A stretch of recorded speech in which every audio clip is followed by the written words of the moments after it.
Okay, I'm going to call the meeting to order. In compliance with the Open Public Meetings Law of New Jersey, notice of this February 4th, 2025 meeting of the Bridgewater Raritan Regional Board of Education was posted electronically on the district website and provided on January 31st, 2025 by sending a 48-hour written notice to the Courier News, Star Ledger, Bridgewater Township Clerk, Raritan Borough Clerk, and by posting on the bulletin board in the Harmon v. Wade Administration Building. Please join me in the Pledge of Allegiance.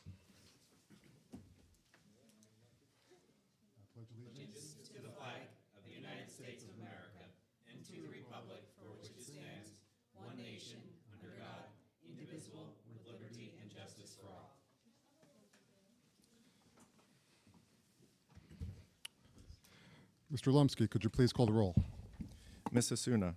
Here. Ms. Lochran. Here. Ms. Lee. Here. Mr. Pepe.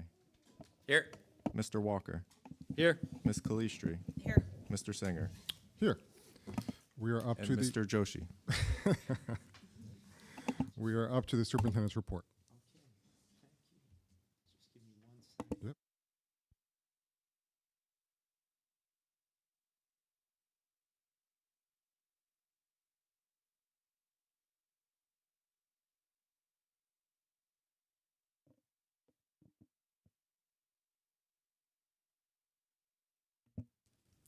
Okay. Thank you, Mr. Singer. So good evening, everyone, and welcome. I have a few brief comments this evening, as believe it or not, we are entering the second half of the 2024-25 school year. We are now officially entering the third marking period. So I just want to provide the board some updates, and it's an area we can talk about a little more in new business. But as a governing body, there are major challenges and opportunities that are going to arise for all of us over the coming months. And first and foremost is the district budget. As I've stated on a few occasions to this group and to the public, the state funding formula coupled with a 2% cap, coupled with, I shouldn't say coupled, along with inflation, places a strain on every school budget in the state of New Jersey, and obviously Bridgewater Raritan is no different. The fiscal stress comes from the areas of the budget that accelerate at levels greater than 2% on a year-over-year basis. And specifically, those areas are healthcare, negotiated raises, transportation, utilities, and out-of-district tuition costs. Essentially, if we were to just turn the lights on and roll over our budget on a year-over-year basis, you're at approximately 5%, between 4 and 5%. That's what that number is equivalent to. So with a 2% cap, obviously we can't raise that revenue. So therefore, Bridgewater Raritan, as well as schools across the state, enter each budget season looking for ways to enhance our efficiencies and cut costs while at the same time preserving our programs. This year is especially challenging because it's going to be difficult to predict until the time comes as far as what the state aid numbers will look like. If you remember, in the past few years, we were one of the districts that was somewhat of a winner from the S2 legislation. The S2 legislation revamped the funding formula, and the state, really over the course of 5 to 6 years, fully funded all districts. So when S2 started, we were underfunded to the tune of about $6 million. So each year, we were getting an extra $1 million from the state to help us navigate, these inflationary costs. So this year, it's unclear as far as what the state is going to do. So what we have to do is prepare for the worst, hope for the best, but we're going through preparing for the worst. So our team has worked really for the past few months to examine the whole operation and figure out how to close a budget gap that right now sits at around $6 million. So we're making progress and continue to analyze and make adjustments to our overall operation. So what I'm going to propose in new business, and I just want to throw that out now, I want to discuss having a 1-hour Board of Ed retreat related to the budget on February 25th. It would take place in a closed session as it involves personnel, may involve negotiations when we talk about raises and things like that. So it would be a closed session item. And that's really the major obstacle, I should say, or challenge that we have right now heading into the next few months. I also wanted to give a brief update on the Power School breach. I want to make it crystal clear, this wasn't a breach of the Bridgewater Raritan system. Power School is a vendor that we use, as well as thousands of districts throughout the country use Power School for their student information system. So they have sent an update as far as options for people, and it's got to do with credit monitoring, et cetera. It was put out on the district newsletter last week. I believe on Friday, the district newsletter went out. And I made sure right now that it is on the landing page for our district website. So if anyone wants more information about credit monitoring options, et cetera, related to the Power School data breach, it is all right there. And again, just to reiterate, this is something that I have not even limited power, I have zero power over. We wait for their guidance, and then we post it as they're a vendor, a major vendor. And really, if anyone has any questions, they have emails and numbers where folks can reach out to them directly and figure out the best way forward. So that's all I have for board items tonight. Just some other things that's going on throughout the schools. Right, the boys swim team won its 4th straight Somerset County Championship this past Saturday. They're ranked number 3 in the state. The Bridgewater Raritan High School Jazz Showcase is this Friday, February 7th at the high school auditorium. The festival starts at 4:30 p.m. with numerous high school bands in attendance. And it goes on pretty late. I think the last performance is 9:30 or 9:40. So it's a robust performance. And finally, our high school ice hockey team won its 17th straight game on Monday. They're doing a great job, and they're now 19-1 and ranked number 9 in the state. So that's just a snapshot of some of the great things going on. There are tens, hundreds of other things, but those are the headlines right now. So thank you. Thank you, Mr. Beers. We're up to the President's report. I have no report. The only thing I wanted to add to what you said is at 9:30 on Friday, the Earl Phillips Big Band is the headliner for the Jazz Festival. All right. And they are also adjudicating that event. So come out and you can see the Earl Phillips Big Band. I have no other report. So we're going to move right on to the committee reports with Academic Committee going first, and that's Mr. Joshi. Okay, so we met on January 27th virtually at 5 o'clock. In attendance were myself, Ms. Asuna, Mr. Pepe, Dr. Jones, Mrs. Mattia, Mr. Moriello, and Mr. Beers. First item on the agenda was the Gifted and Talented Review. A review of the parent information session was held on January 22nd.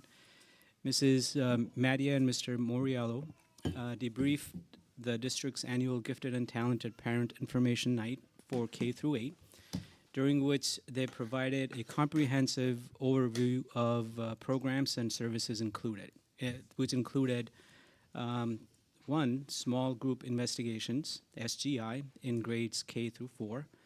Number 2 was cluster grouping in mathematics in grades 3 and 4. Item 3 discussed was academically independent AI in grades 2 through 5. And item 4 was enriched or E courses in grades 5 through 8. At the end of this session, Mrs. Mattia and Mr. Moriello also answered parents' questions. The information night was a great success. As BRRSD, Bridgewater Raritan School District, is in the 3rd year of universal screening and expanded services, there was an increase in parent participation this year. Approximately 130 parents attended the E-information night, and 190 parents attended the K through 5 session.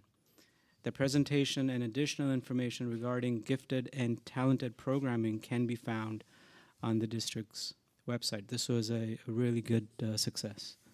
I just add one thing, AJ? Yeah. I just want to add in that we have right now in grades K through 4, and this is because of the expanded services in kindergarten and first grade and the universal screening. We have over 400 students who are participating in gifted and talented services, which is more than twice as many as we had about 2 years ago. So it was very successful. And the increase is due to the expanded, what's the word I'm looking It's for? the additional services, but it's Services also of the the universal screening, screening, which that's means it. that people aren't Yep. registering for it. We're just screening all children, so we don't miss anyone. Yes. Any questions on that? Okay. Item 2 was the high school program of studies, and updates were given. As the high school course selections are beginning, Dr. Jones and Mr. Moriello provided update to high school offerings and programs, which are intended to create on-ramps and expanded opportunities, which include new art and music semester courses, a second year of heritage Spanish, a second year of engineering and 2 robotics courses, and a change in history sequence. Students will now take US 1 in 9th grade, which increases access to AP courses and exams for the 10th graders. AP Human Geography is being added as an elective, and this was mentioned during the meetings we had with the parents with the strategic planning events, and there was a big demand for geography. So that's being added as an elective, and AP World will be added for juniors in 2026-2027. AP Bio, Chemistry, and Physics C will run as 6-credit courses now, which will allow students to take an additional course, including a second AP Science class. And finally, elimination of German due to low enrollment. Mr. Moriello also provided updates on dual enrollment, an increase of 99 students, by the way, and career concentrations and possible partnership with RVCC, career training programs through the Workforce Training Center. Any questions? Just a comment. I want to applaud the efforts of the committee. You brought up a few major items, and look, one of them is changing the specific science courses from 7 credits to 6. I know of no other high school who had a 7-credit science course that would jam up a student's schedule the way these classes did. So now students have the flexibility and the opportunity to take multiple science classes if they chose as a junior or senior. So again, I think it opens up opportunity for students if they want to seek that opportunity. And you know, it's a way of just opening up more doors for kids. Yep. Thank you, though. Yep. I wonder if we have any more specifics about how to sign up for AP exams and what's the requirement for signing up for AP exams. Yeah, we That's closed already. yeah That's the in AP October. exams now are For next year, yeah. So AJ did bring that up, and you mean as far as communicating out to students whether or not they would be able to take an AP exam if they're not enrolled in the course? Is that what you mean? Yeah. Yes, they'll be communicating it out from the high school. So we did not have that information for the last academic committee meeting, but AJ did ask me. Okay. Do we have a decision yet, or that's still in the works before it's communicated out? I believe it's not in the works, and I believe the decision was that, but you know what, I don't want to say just in Okay. case I don't have it correct. I'd Okay. rather check. But they're starting the scheduling process. It starts towards the end of February. So by that point, they would have communicated it out. But I will double check too. All right. Okay, yep. Thank you. but I think for September it should be cleared up. Whatever happened, you know. It should be clear before September. It'll be cleared up to communicate, right, yep. Yes.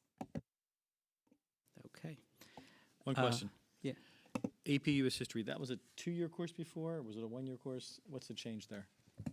So it was a 2-year course. It was Okay. called AP, and it was 2 years. But actually, you could only take the AP exam during the second year, And because kids came in ninth grade and they were taking world history, what happened was they would go into 10th grade, they would take the first year of what was called, AP, APUSH, and then they couldn't take the exam for it, so they weren't taking the exam in 10th grade. So this way they'll come in as freshmen, they'll take the honors level course, which will be aligned with the AP course, and then they'll be able to take the actual AP course with the AP exam as sophomores, and then the following year we'll be able to add AP World. And that wasn't offered here before, so they'll be able to take that then their junior year. So again, it increases opportunities. Thank you for that explanation. Appreciate it. Great news. Okay. Item 3 on the agenda was policy. Dr. Jones reviewed updates from Strauss Esme for the following mandated policies, and there were no questions to these, by the way. And these policies include policy 5111, which is the eligibility of resident, non-resident students, 5460, high school graduation, 5512, harassment, intimidation, or bullying, 5533, student smoking, and Regulation 5533, student smoking. And these are on the agenda for tonight. Any questions on that? What were the major changes in the HIB policy? I think they just added "or." Yeah, there was one If word. you I look at think. it, That was it not just it. says "or."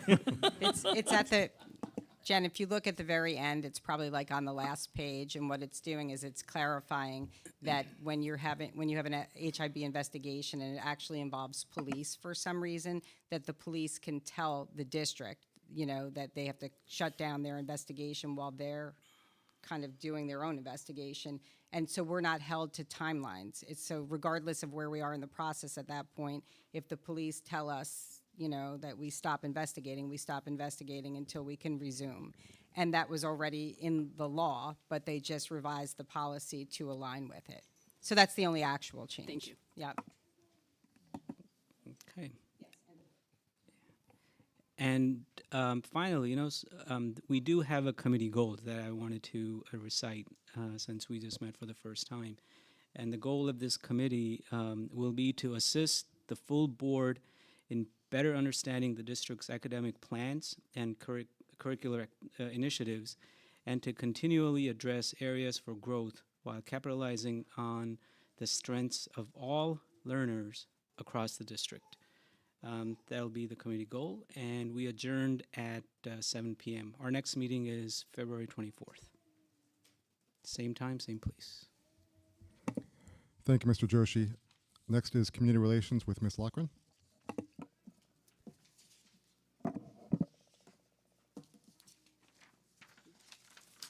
Sorry for the pause. We met on February 4th, and the committee discussed goals, meeting frequency, and format. We discussed school happenings and events, and we explored ways that the board could be notified of school events and invitations. We discussed the school budget, as we've been doing in almost every committee. And as part of our goals, which was to kind of improve or to collaborate more with the municipality and community partnerships, we discussed ways that we can improve upon those relationships on a variety of topics, including shared services, facilities, and safe routes to schools.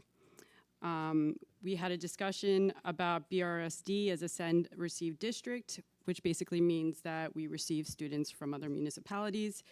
And we discussed community partnerships, and because we had a full agenda, we really didn't elaborate. But the idea was, how can we, as a community relations committee, collaborate with community partners to address a variety of issues. We had a couple walk-in items. We discussed improvement of awards for facilities, or for faculty and student recognition. We discussed whether the board would benefit from having identifiable merchandise, it was like a the card lanyard. Thank you. I can't think of the word. Like a lanyard or some sort of business card of some type. And last, we discussed disciplinary matters and district procedures as it relates to prohibited items. And our next meeting, oh, sorry, was there any questions? I just blew through that. Could I just ask a little more on the, or by send-receive relationship? That doesn't refer to the fact, is my understanding, that we're a regional school district. That would be from outside Bridgewater and from outside Raritan? Thank you. Any other questions? Our next meeting is on February 11th. Thank you, Ms. Lochran. Mr. Walker with Finance, Facilities, and Transportation is next. Our meeting is scheduled for February 18th at 6 p.m. We moved that to adjust with that. So. And we'll stick with you for negotiations as well. Yeah, so we have a email out for negotiations. The committee is moving forward, getting together. Those please respond. It's looking like the 17th right now. I think that's the current. So there's one more member to respond. So if they could respond as soon as possible, we can schedule it. That's all. Any questions? Thank you, Mr. Walker. Personnel Committee with Ms. Calistri. Our next meeting is February 18th. We picked 5? I can't remember. 5 p.m. virtually. So that Mr. Walker can have a full docket that night. Yes. Are there any liaison? I know it. Well, I don't have to be. Are there any liaison or delegate reports? Yeah, as Mr. Joshi. mentioned last time, the Ed Foundation will be holding Mix and Mingle for Education on February 27th from 6 to 9 at Dolce Bene Restaurant in Martinsville. And this, each ticket will include authentic Italian meal, red and white Italian wines. So this will be a good event. So it's annual fundraiser. So I hope everyone can attend. Just one thing to mention that I mentioned last time at the Borough of Raritan. The borough is hosting a town hall event with State Senator Doug Steinhardt, Assemblyman John DeMeo, and Assemblyman Eric Peterson. The date is Monday, February 24th at the council chambers at the municipal building. So they ask you to come and join them to discuss state, county, and local government issues. Do you know the time on that? 6:30. Thank you for that. Yeah, I have. So town council met on February 30th, and as a follow-up to what I brought up last meeting, the council unanimously approved a resolution that revised its obligation for affordable housing from 474 units to 417 units. And I just wanted to elaborate on that like, while it sounds like 400, it's like, okay, it's just 400, but what that really means is like well over 2,000 units. So it could, impact the district and impact routes to schools. So I just wanted to update that. And that's just the third part of a multi-part process to this. The final affordable housing number will be issued on April 1st, and then they can begin planning for that. I'm sorry, can you elaborate on how the 400 becomes 2,000? I was confused by that. So to incentivize developers to build the affordable housing, they would build, it's about 20% of the total project would be allocated to affordable housing. So when you see those numbers sort of play out, it can be, they told me it was like 2,100. So the 400 is the 20%, and then the other 1,600 is the 80%. Yes, my math doesn't always math well, so thank you for that. Yeah, I think in Raritan, with the proposed development at the Raritan Mall, it's 425 or so units, and about 50 of which would be affordable housing, is my understanding, broadly. Generally, they go 10 to 11%. All right, thank you. Any other liaison reports? Seeing none, we're going to skip back to the student representative report, if that's all right. Okay, so so sorry that I'm late, but yeah, it was very interesting learning about what's going on as well. Okay, to start off, the buzz around school at the moment is the anticipated delayed opening this Thursday. So we'll see what the road department says about the weather conditions that morning and whether or not we'll get to sleep in. Academic-wise, second semester classes just started, and I know a few seniors that are already committed to colleges have switched to a half-day schedule. Not me. Senioritis season is really starting to creep in. AP seminar students have begun their team presentations, while AP research students have started collecting data for their projects.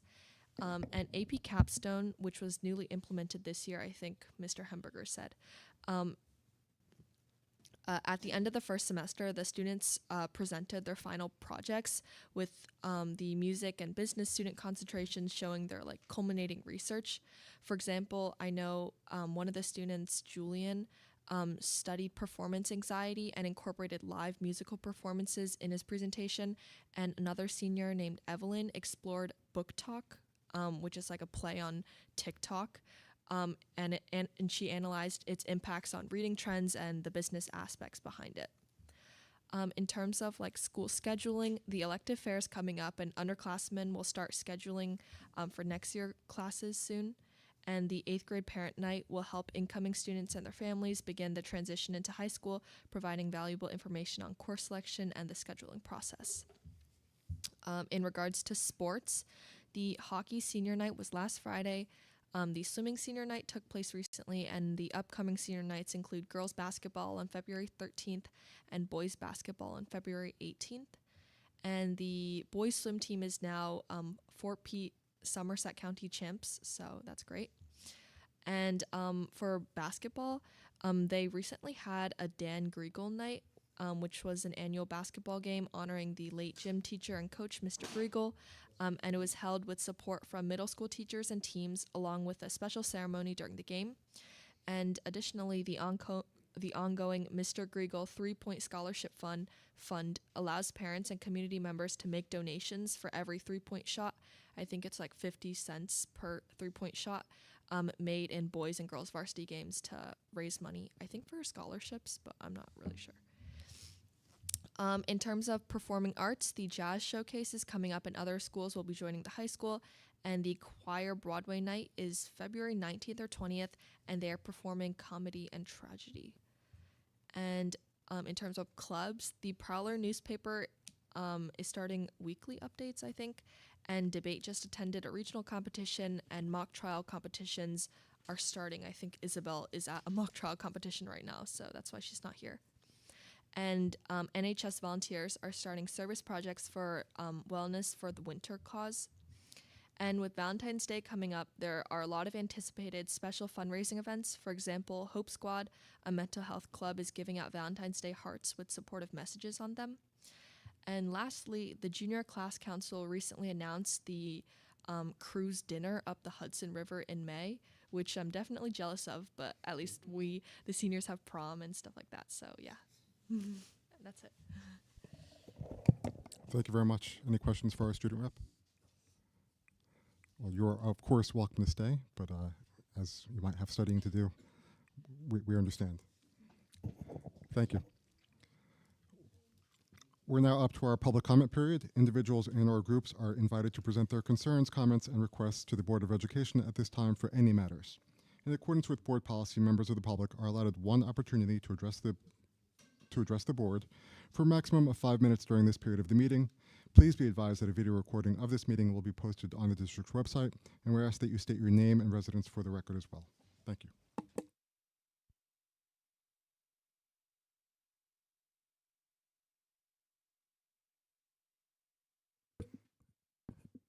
Good evening, everyone. My name is Giovanna Quintana, and I'm here again tonight as a concerned parent.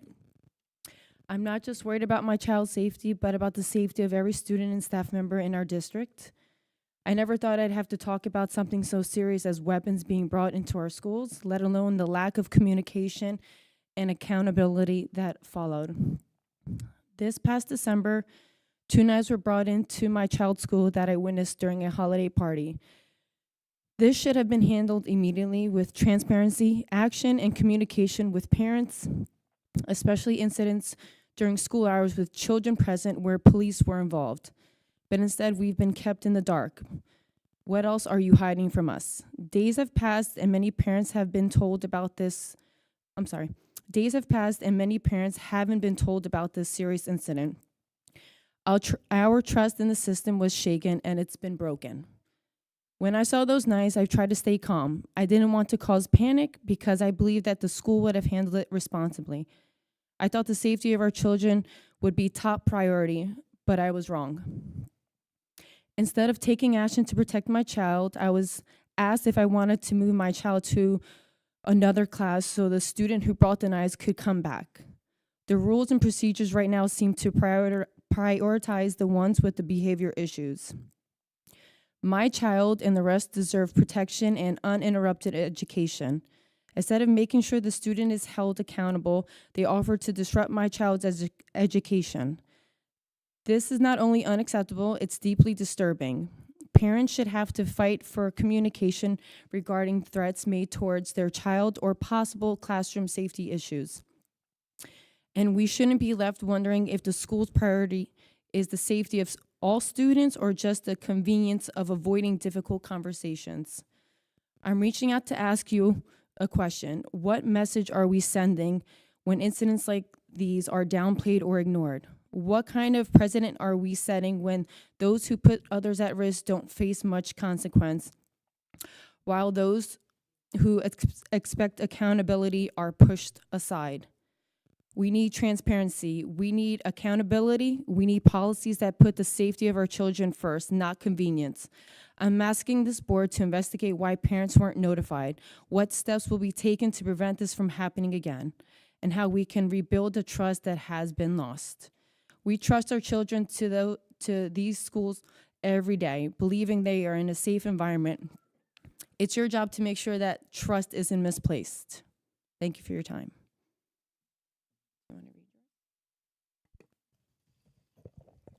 Thank you, Ms. Quintana.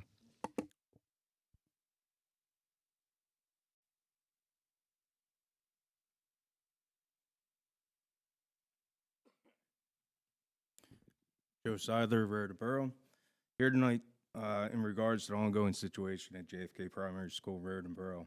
I'm concerned that not enough has been done by the Bridgewater Raritan Board of Education, and I feel that a lack of consequences for someone's actions ultimately leads to the repeating of the same behaviors, as we see far too often in today's society. I'm a father of two who holds his kids accountable for their actions, and I expect this school district to do the same. The timeline for this situation is as follows. November 2024, JFK student was stabbed with a pencil by their classmate.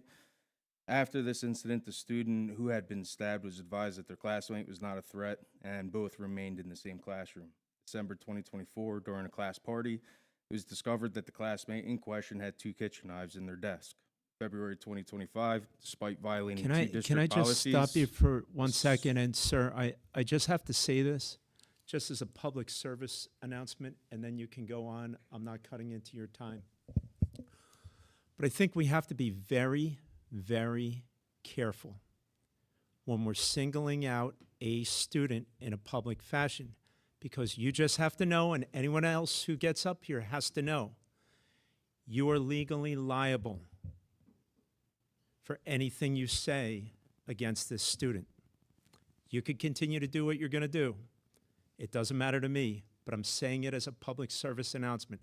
We're talking about a 10-year-old kid. Yes, sir. I completely agree, and I am not slandering this child by any means. I'm simply stating facts, and I'll be. But you're calling him out. Okay.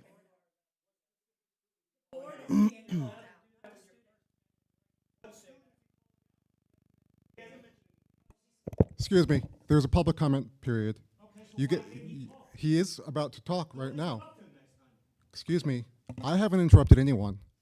And he is giving him the full time that he's allotted. So there's no reason for the gallery to get involved in this. He's going to talk his 5 minutes. Okay, I won't mention that anymore, so we'll move on. So, per district policy number 8467, entitled Firearms and Weapons, created June 2016 and edited September 2024, and I'll be paraphrasing for the purpose of time. District policy number 8467 states the Board of Education prohibits the possession of any firearm or weapon in any school building for the purpose of this policy. Weapon means items enumerated in NJSA 2C:39-1R. The Title 2C Title 2C is the New Jersey Code of Criminal Justice for the Board of Education, to which the Board of Education defers to define a weapon. 2C 39-1R states weapon means anything readily capable of lethal or inflicting serious bodily injury. The term includes, but is not limited to, gravity knives, switchblades, daggers, darts, stilettos, and or dangerous knives. 2C:12-1 states a person guilty of assault if of a person, one, attempts to cause or purposely, knowingly, or recklessly causes bodily injury to another. I'm going to refer back to district policy now.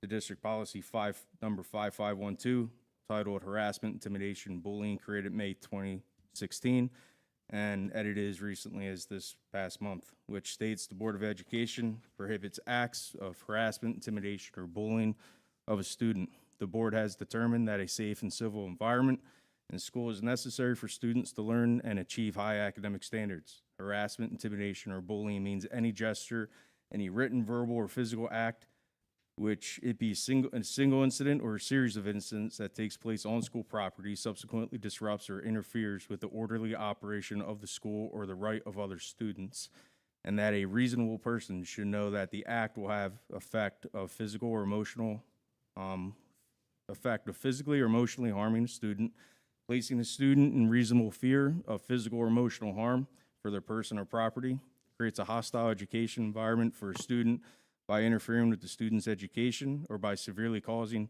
physical or emotional harm to the student.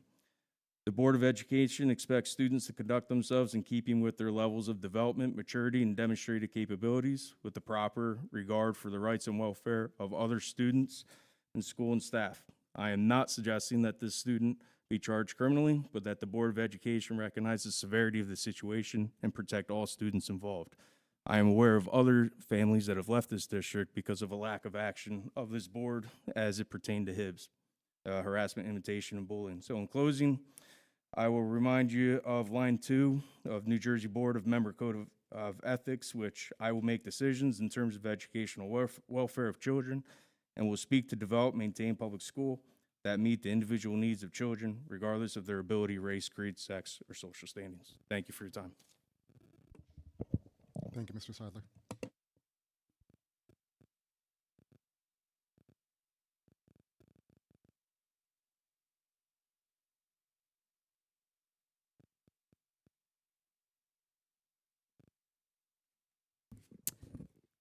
Dear Superintendent and members of the board, my name is Melissa Fernandez, and I have 3 kids in the school district. I expressed my deep concerns last time about a recent incident involving 2 knives brought in by a child in an elementary school and how it was handled. I am alarmed by the potential risk to student safety and the apparent shortcomings in addressing this matter. The school district notifies us of every fire drill, cybersecurity breach, and in October regarding a potential threat to the middle school. Thank God for those threats were non-credible, but I appreciate being notified that the police investigated, and in the words from your district in an email, thus said, the security of our schools will remain paramount to me and the entire school community, and we take all reports seriously. All reports. Such incident was reported. Based on the information I have, an elementary school student brought in 2 knives, clearly weapons, into a classroom during school hours when children were present.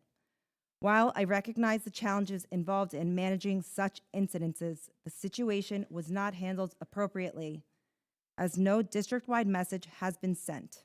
It is never too late to send an email and address the situation. Could have been like, dear parents, an incident occurred involving a weapon. With the help of the Raritan Police and through investigation, the matter has been handled. The Bridgewater Raritan School District has a no weapons policy, and if such and such happens, so and so will result. The personal details of who are involved is not the issue and is not even being asked to be communicated. This is a real life situation, and we need to have these conversations with our kids, especially now more than ever that it is happening in our schools. Elementary schools, middle schools, doesn't matter, high school. This could have potentially been catastrophic if it wasn't for the brave mother reporting it.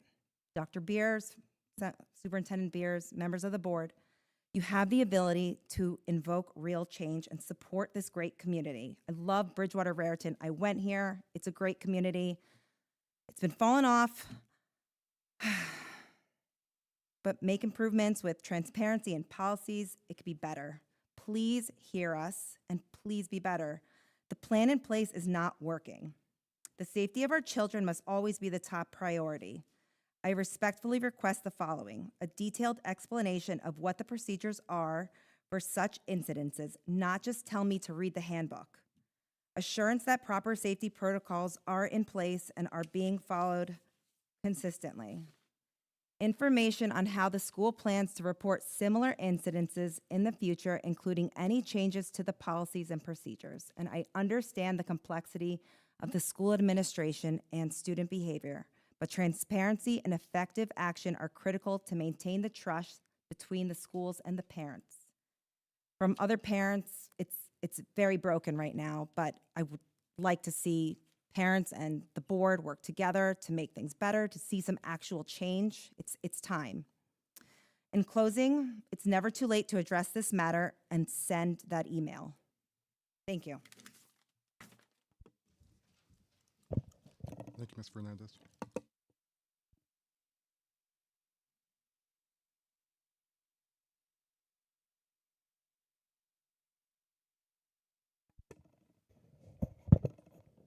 Is there any other public comment? Seeing none, I'm going to close that portion of the agenda.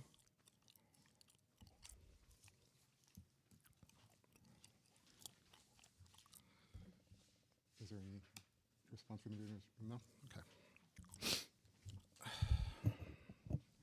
We're up to what I have is item number 11, but I think it's item number 10, the approval of the minutes.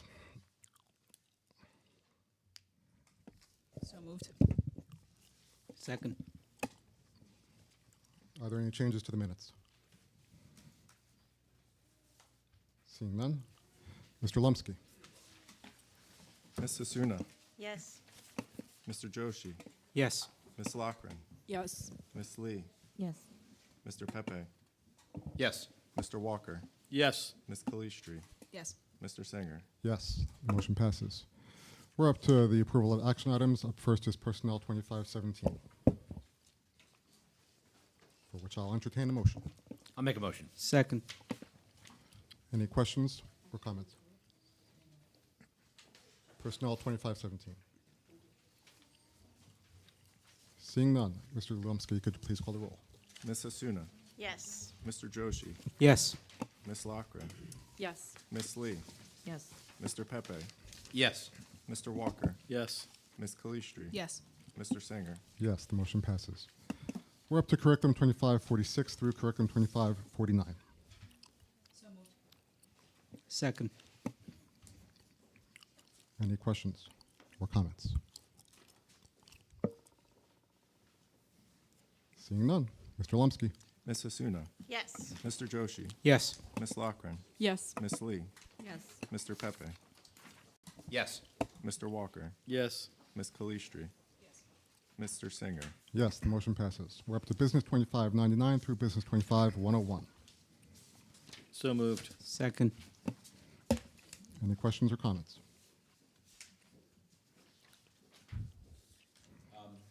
Just point out how great it is to see, might be looking at the wrong thing, so I'll hold off for now. I would like to thank the Van Holten PTO for the mini grants and the donations for the class trips, as well as the high school PTO for their mini grants. Mr. Lumsky, could you please call the roll? Ms. Asuna, Yes. Mr. Joshi, Yes. Ms. Lochran, Yes. Ms. Lee, Yes. Mr. Pepe, Yes. Mr. Walker, Yes. Ms. Kalistri, Yes. Mr. Singer. Yes. We're up to other 2521 and other 2522. So moved. Is there anything that needs to be discussed? If so, we need to be in closed session. Seeing none, Mr. Lumsky, could you please call the roll? Ms. Asuna, Yes. Mr. Joshi, Yes. Ms. Lochran, Yes to 21, abstain from 22. Ms. Lee, Yes. Mr. Pepe, Yes on 21, abstain on 22. Mr. Walker. Yes. Ms. Calistri. Yes. Mr. Singer. Yes, motion passes. Lastly, we're up to policy 2511, for which I'll entertain a motion. Are you going to do questions? Yes, after the motion goes through. Second. Are there any questions? Actually, I just have a comment. I've often been critical of the harassment, intimidation, and bullying policy, and as it was kind of demonstrated earlier, I don't think that stakeholders fully understand the definition, and so while I have more to elaborate on, I'll wait until our next meeting, but I am going to vote no on that policy.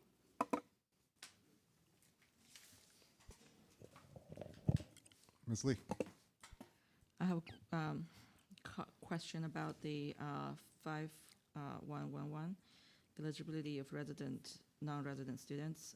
I wonder how many students is this policy going to impact currently that we have?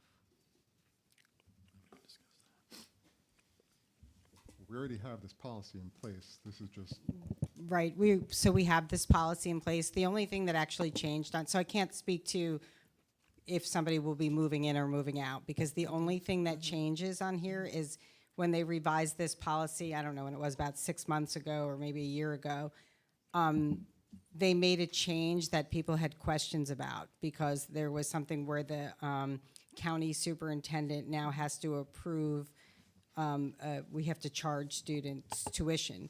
If, for example, they purchase a house here, but they're not actually moving into the house until October, and we want to let them start in September, we're required to, to charge students tuition. Likewise, if we have a student, say a senior, whose family moves away in April, and we want to let them finish out the year here, we're required to charge tuition. So the change was that the way they worded the policy last time to align with the law, it left some confusion. So people weren't sure if they had discretion to just let the students stay or not. And what they clarified this time around is we actually do not have that discretion. We are required to do that. And so that's the only change that we've made to the policy. Are we charging, or what's the current practice? Are we charging or So not? we would need to charge going forward. We need to anyway, because it's the law. What would have to happen is this would have to likely go to FFT, and you would have to come up with, this is what tuition would be for a student, and then they would prorate it depending on, how long the student was actually going to be in our district. So, and that has to be approved by the county superintendent once we come up with the amount.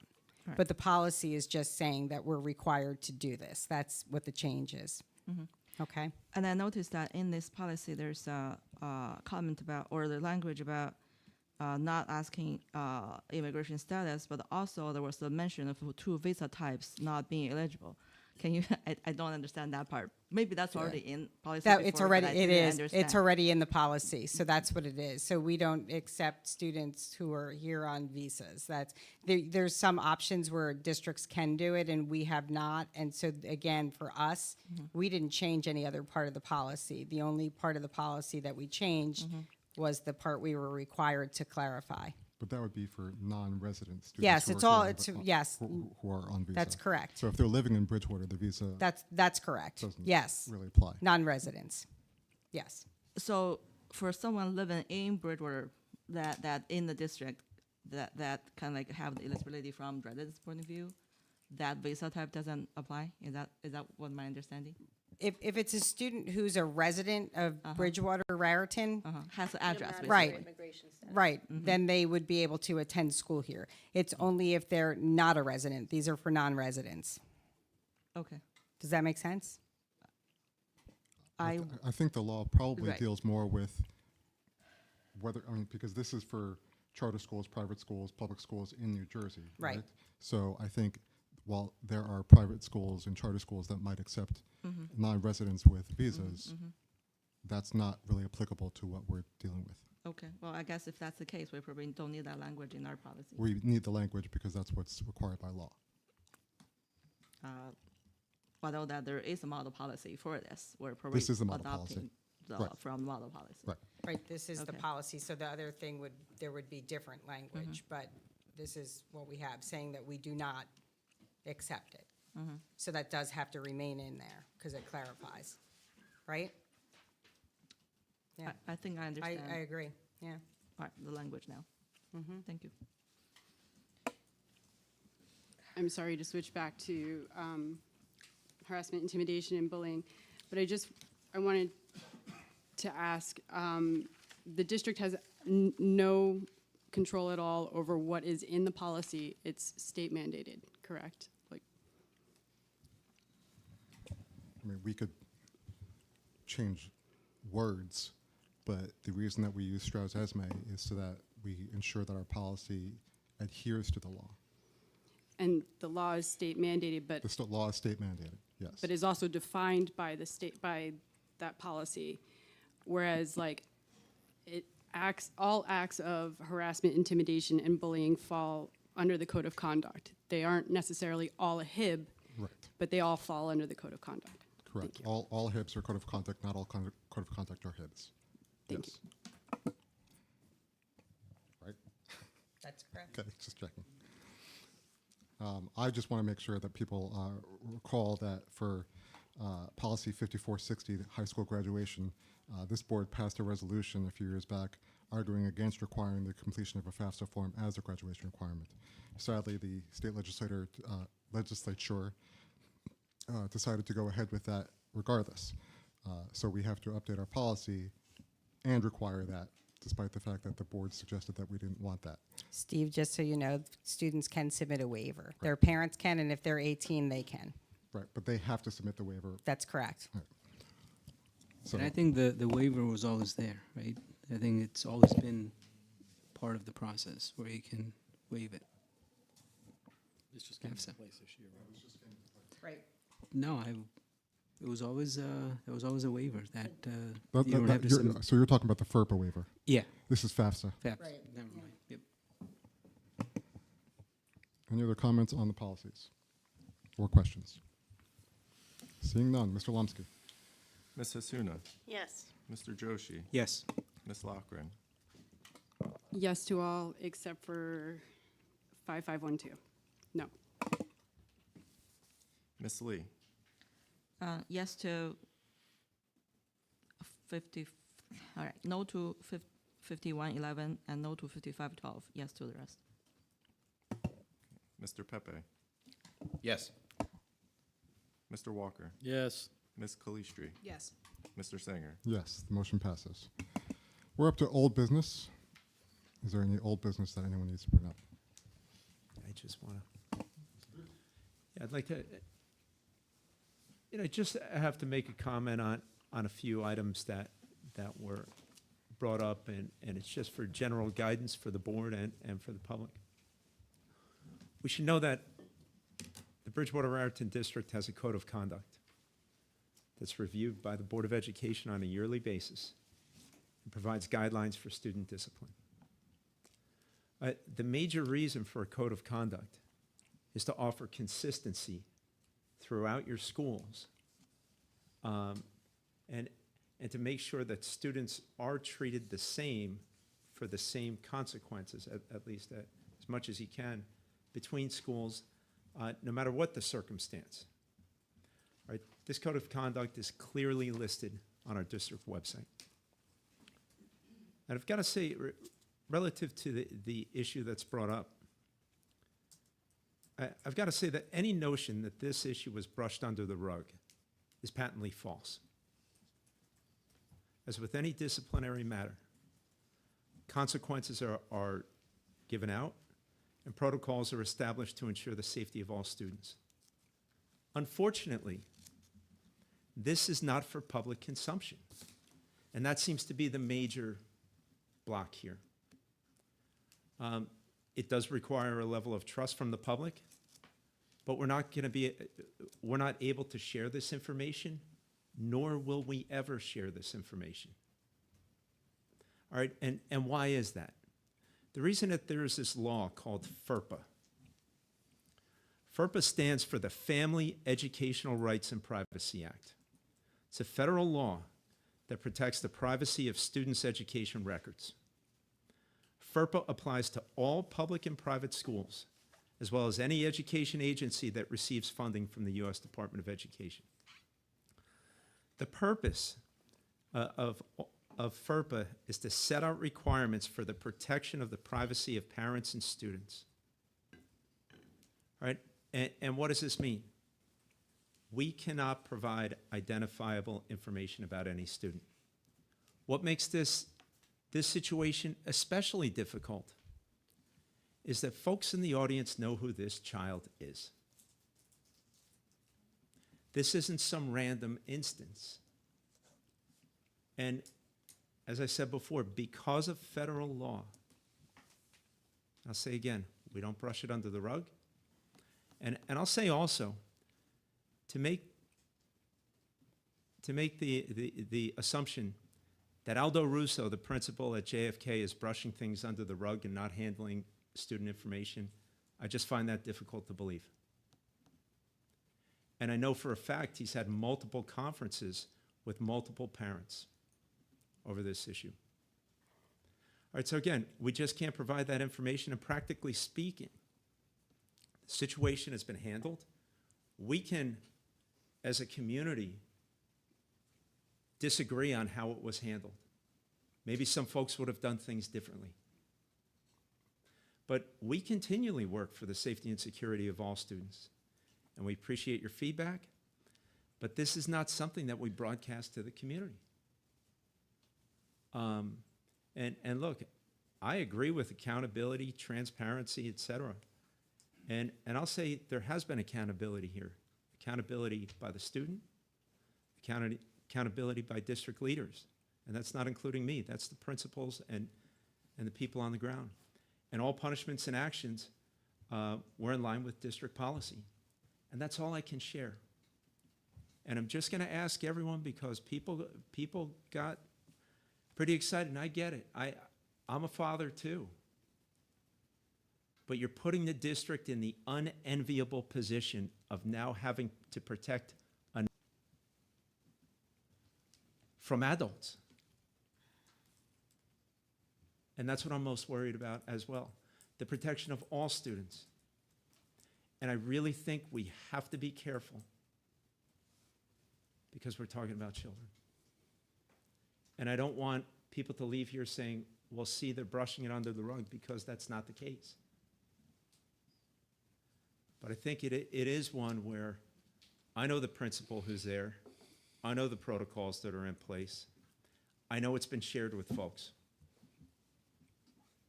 I know it's been shared. And at this point, there's just no additional information that's going to be forthcoming on this. And we continue to monitor this situation just like any situation that occurs in the schools. So that's all. Thank you. Bob, quick question. Sure. Can you touch on the emails that we get when we get notified about fire drills and all these things? Are those mandated? You have to alert Generally speaking, that this yes. is happening? Yes, and Which is why we if get there's all a these. school threat, right, there's some type of threat towards a school. We can disagree about this, and I don't want to get into the specifics, but this one does not fall into that category. Can I just ask, in terms of like the idea of broadcasting an issue like this, is this consistent with how other school districts operate in New Jersey? Yes.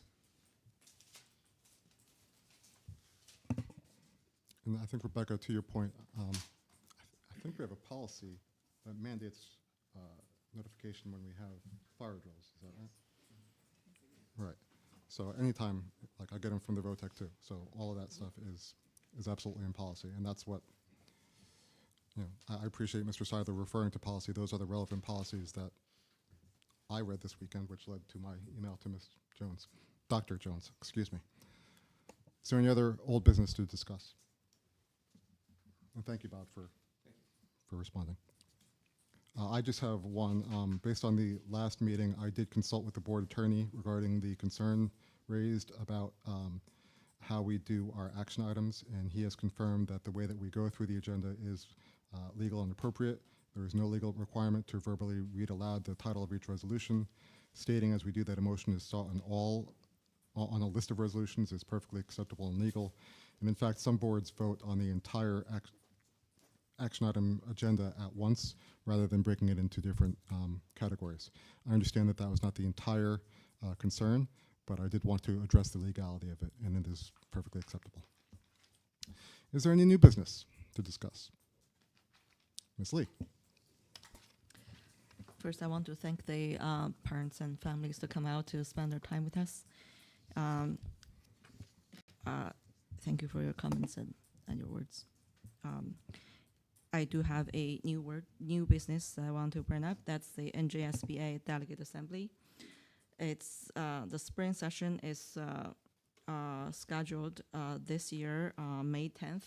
If our board wants to bring any resolutions to that delegate assembly, we might need to do that during our March or April time, so that we have time as a board to vote on the resolution whether we want to bring it to the delegate assembly.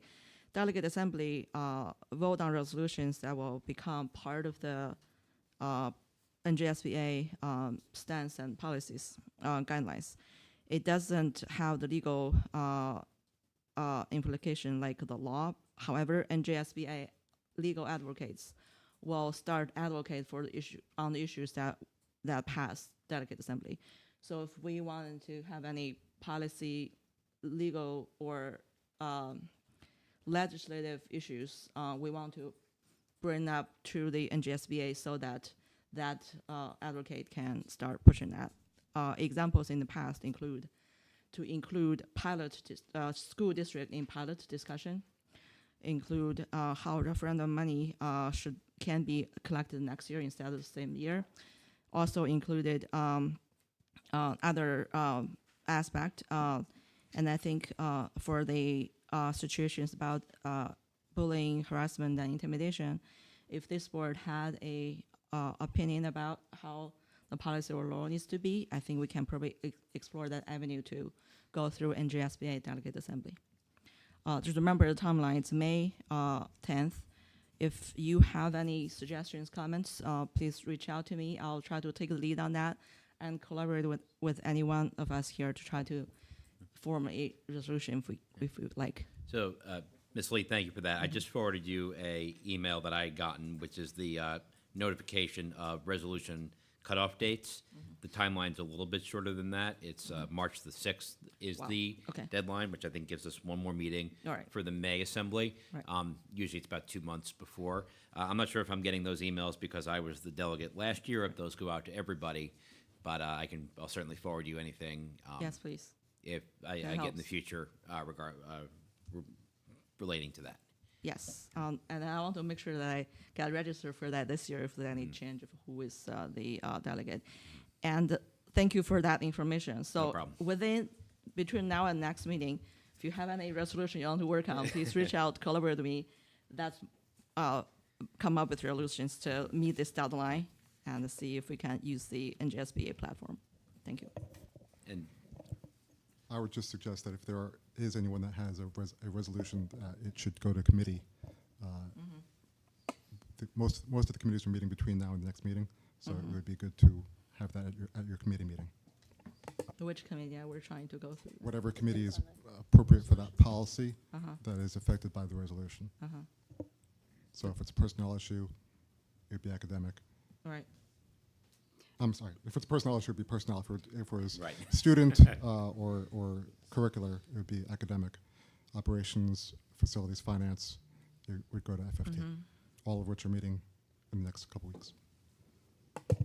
I also wanted to add to that before you even maybe consider sending it to committee. There's a policies or positions and policies on education, which is on the njsba.org site, which basically lists all of the things that the delegate or that NJSBA is advocating for, and that might, demonstrate that you don't really have to move forward because they've already got something either specific to what you're considering or that fits within a broader umbrella. So with that, there's a committee that actually looks at the submissions. They will look through what was done in the past and what was submitted and decide is this new or is this done before. Yes, but I'm just trying to save you the time and effort if you just Absolutely. go to that True. website. Yeah, You we can find out real fast. Yeah, we can do a pre-screening like that too. I agree. Thank you. Any other new business? Speaking of the next meeting, February 25th, that is still a regular meeting. I know there had been some talk about making that the retreat. Right, so, and Bob, feel free to jump in. I mean, we're looking at making that meeting a 6 o'clock call time to go straight into closed session to discuss personnel and negotiation items that are, relate to budgeting. And then, yes, at 7 o'clock, we would go into our regularly scheduled meeting, which includes our training where Patty Reese will come and do, is she doing the 3 Rs? Or Mr. Walker, is she doing the 3 Rs? Ethics training. Okay, cool. Well, we usually do 3 Rs as well, so that's why I'm asking. That's fine. You should probably communicate. That's fine. So I set it up ahead of time so that we had her on Right. the schedule because those schedule books up pretty quickly. So you're more than welcome to communicate. absolutely, and I coordinate. appreciate it. Can I have a question about that? So if we have a retreat, can we take actions during that meeting? No, we can't take action. I mean, on what? Like if we are going to vote on anything resolution-wise to NJSBA, that That seems to wouldn't be be, during retreat because that would be, we wouldn't be able to do that in closed session. well, not in closed session, but in retreat is not actually not a closed At session. 7 o'clock, well, we, 7 o'clock is a regular meeting, It's regular meeting, Not not a retreat. retreat. correct? Okay. All right. So we have a regular meeting that day. So I think there are a lot of boards that have a regular meeting and then a retreat after or before. We've usually done it just one or the other, but I Right, think you can do both. Yeah, that is in, fine. in the That is same fine. evening. As long as I understand that there is regular meeting that people can, our board can take action. Yep. Not to belabor, but I just wanted to let the board know that I sent out the manual of positions and policies, so you can check your inbox for that. Thank you, Ms. Lockwood. Any other new business items? So are we having a retreat or what's the plan? We're having a retreat at 6 o'clock on Just the double 25th checking. I didn't know if it was clear. with regular meeting to follow at 7. So the interesting about that is that's the state budget announcement day too, Bob. So you won't get our numbers. Kevin, you won't be the first one to download them because we got 48 hours, so we got our numbers, correct? 48 hours. Hope for the best.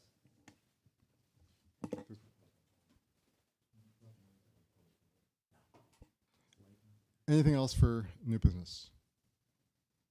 Seeing none, I'll entertain a motion. Second. All in favor? Aye. Anyone opposed?